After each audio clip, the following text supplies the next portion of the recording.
Sebelumnya aku ucapkan selamat datang untuk kalian yang baru melihat channel ini, dan semoga kalian selalu sehat dan selalu mempunyai hidup yang sejahtera dalam segala aspek di kehidupan kalian semua. Dan untuk kalian yang sudah tahu channel ini, aku ucapkan terima kasih banyak kepada kalian karena kalianlah yang bikin aku selalu semangat terus membuat video short dan video long di YouTube ini. Semoga kebaikan kalian semua mendapatkan balasan yang sangat lebih dan selalu makmur dalam aspek kehidupan kalian semua. Sekarang kita lanjut ke pembahasan inti video ini. Banyak orang berpikir, untuk bisa kaya dari saham, harus punya modal besar, harus jago trading, harus paham grafik, atau harus berani ambil risiko besar. Padahal kenyataannya, banyak investor sukses justru membangun asetnya secara perlahan, sedikit demi sedikit, bahkan dimulai dari nominal kecil. Karena di dunia investasi, yang paling penting bukan selalu siapa yang modalnya paling besar, tapi siapa yang paling konsisten dan siapa yang paling lama bertahan. Dan salah satu metode investasi paling sederhana, tapi sangat kuat dalam jangka panjang adalah Dollar Cost Averaging atau DCA, metode yang cocok bahkan untuk pekerja gaji UMR. Karena prinsipnya sederhana, menabung saham secara rutin, tanpa sibuk menebak market.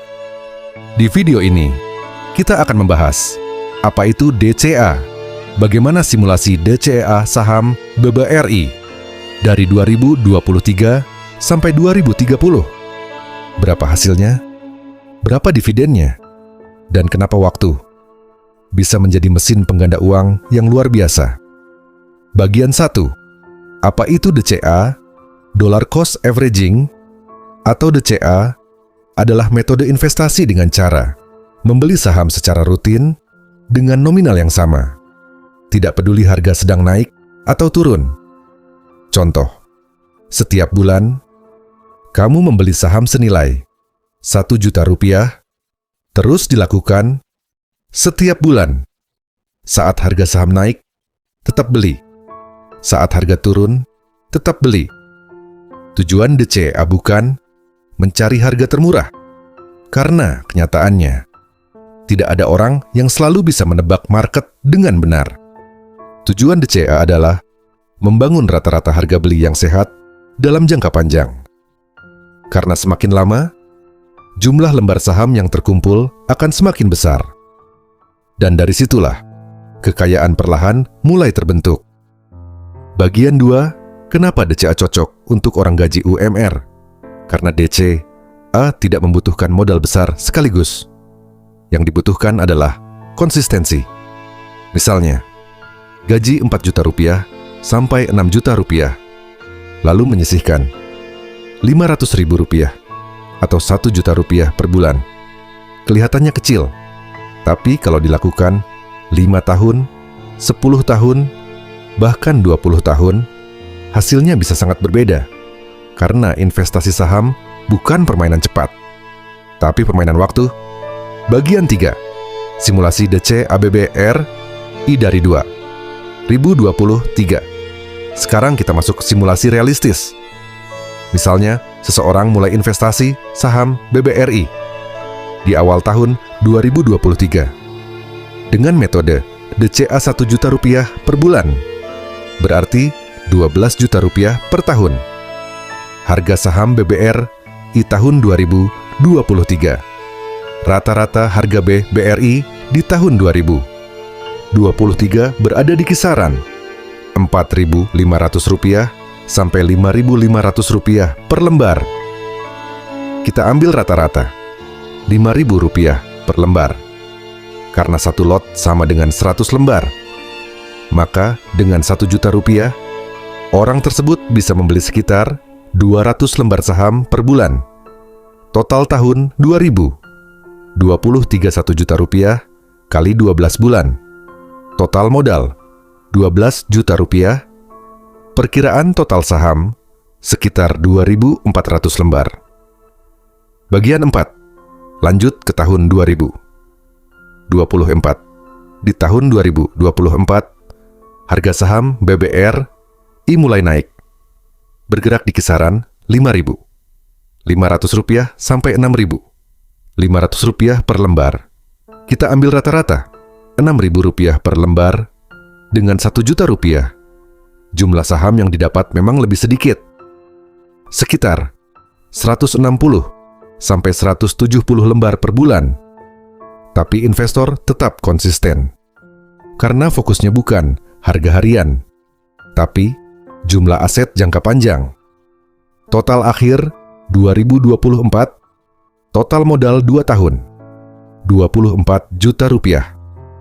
Perkiraan total saham terkumpul sekitar 4.400 sampai 4.500 lembar. Bagian 5, tahun 2020. 5. Di tahun 2020, market mulai naik turun lebih besar, kadang merah, kadang hijau. Dan di fase seperti ini, banyak investor pemula mulai panik. Tapi investor DCA tetap lanjut membeli, karena mereka sadar harga turun bukan musuh, justru kesempatan. Harga BBRI 2025 rata-rata kisaran Rp6.000 sampai Rp7.000. Kita ambil Rp6.500 per lembar. Dengan Rp1 juta mendapat sekitar 150 lembar per bulan. Total akhir 2025, total modal Rp36 juta. Total saham terkumpul sekitar 6.200 sampai 6.300 lembar. Bagian 6, masuk ke tahun 2026.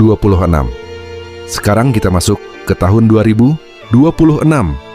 Misalnya rata-rata harga BBRI sekarang berada di sekitar Rp7.000 sampai Rp8.000. Kita ambil simulasi Rp7.500 per lembar. Dan investor tadi tetap konsisten DCA Rp1 juta per bulan. Total investasi dari 2023 sampai 2026, 4 tahun investasi Rp1 juta kali 48 bulan. Total modal Rp48 juta. Total saham terkumpul karena harga terus berubah. Perkiraan total saham yang berhasil dikumpulkan sekitar 7.800 sampai 8.000 lembar. Nilai aset di 2026. Kalau harga saham Rp7.500, maka 8.000 lembar kali Rp7.500 sekitar Rp60 juta. Padahal modal asli Rp48 juta.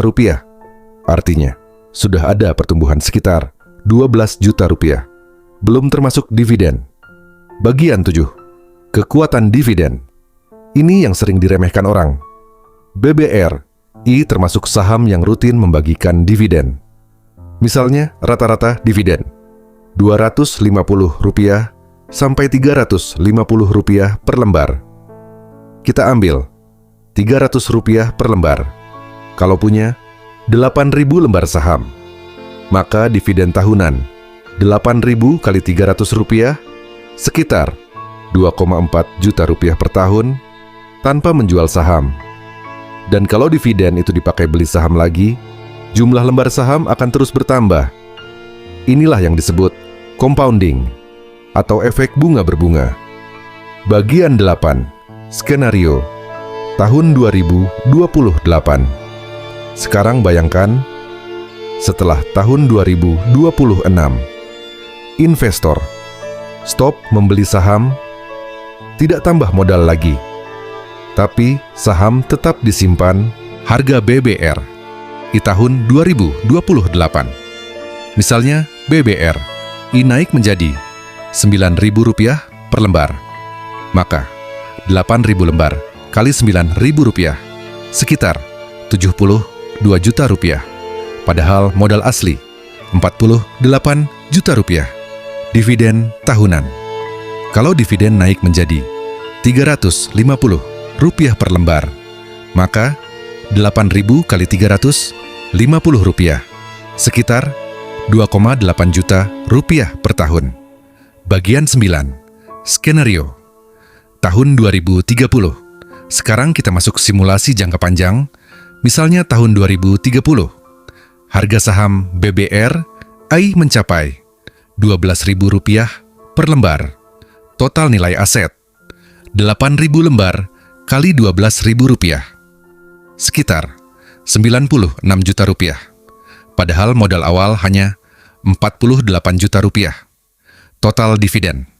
Kalau rata-rata dividen Rp400 per lembar, maka 8.000 kali Rp400 sekitar Rp3,2 juta per tahun. Dan kalau dari 2026 sampai 2030, dividen terus dikumpulkan. Total dividen bisa mendekati Rp12 juta sampai Rp15 juta. Bagian 10. Yang paling mengejutkan. Yang menarik. Pertumbuhan terbesar biasanya bukan terjadi di awal, tapi setelah bertahun-tahun. Karena semakin besar aset, semakin besar capital gain, dan semakin besar dividen. Makanya banyak orang kaya di saham terlihat tenang, karena mereka tahu waktu adalah mesin pengganda uang. Bagian 11. Saat market turun, investor DCA malah senang. Ini pola pikir yang jarang dipahami. Saat market turun, kebanyakan orang panik. Padahal investor DCA justru senang, karena dengan uang yang sama, mereka bisa mendapatkan lebih banyak saham. Contoh, saat harga Rp10.000, Rp1 juta cuma dapat 100 lembar. Tapi saat harga turun ke Rp5.000, Rp1 juta bisa dapat 200 lembar. Artinya, aset bertambah lebih cepat. Makanya, krisis sering jadi kesempatan untuk investor jangka panjang. Bagian 12. Fokus terbaik bukan market, tapi penghasilan. Ini bagian paling penting. Banyak orang terlalu fokus. Harga saham naik turun tiap hari. Padahal untuk investor kecil, hal paling penting justru menaikkan penghasilan. Karena semakin besar penghasilan, semakin besar kemampuan DCA. Awalnya mungkin Rp500.000 per bulan. Tapi setelah skill meningkat, penghasilan naik. DCA bisa naik jadi Rp2 juta, Rp3 juta, bahkan Rp5 juta per bulan. Dan di titik itu, pertumbuhan aset mulai jauh lebih cepat. Bagian 13. Kesalahan besar investor pemula. Kesalahan terbesar pemula biasanya tidak sabar, baru investasi beberapa bulan, langsung ingin kaya. Saat market turun, langsung pindah saham. Saat saham lain viral, langsung ikut. Padahal, kekayaan besar biasanya dibangun dari konsistensi, bukan dari panik tiap minggu. Kalau hari ini kamu masih gaji UMR, jangan minder. Karena membangun kekayaan bukan tentang siapa yang mulai paling besar, tapi siapa yang paling konsisten, paling sabar, dan paling tahan menjalani proses panjang. Mungkin hari ini hasilnya belum terasa, tapi kalau kebiasaanmu benar, 5-10 tahun ke depan, hidupmu bisa sangat berbeda. Karena uang besar seringkali tidak datang sekaligus. Biasanya, dia datang pelan-pelan melalui kebiasaan kecil yang dilakukan terus-menerus, dalam diam, tanpa banyak orang sadar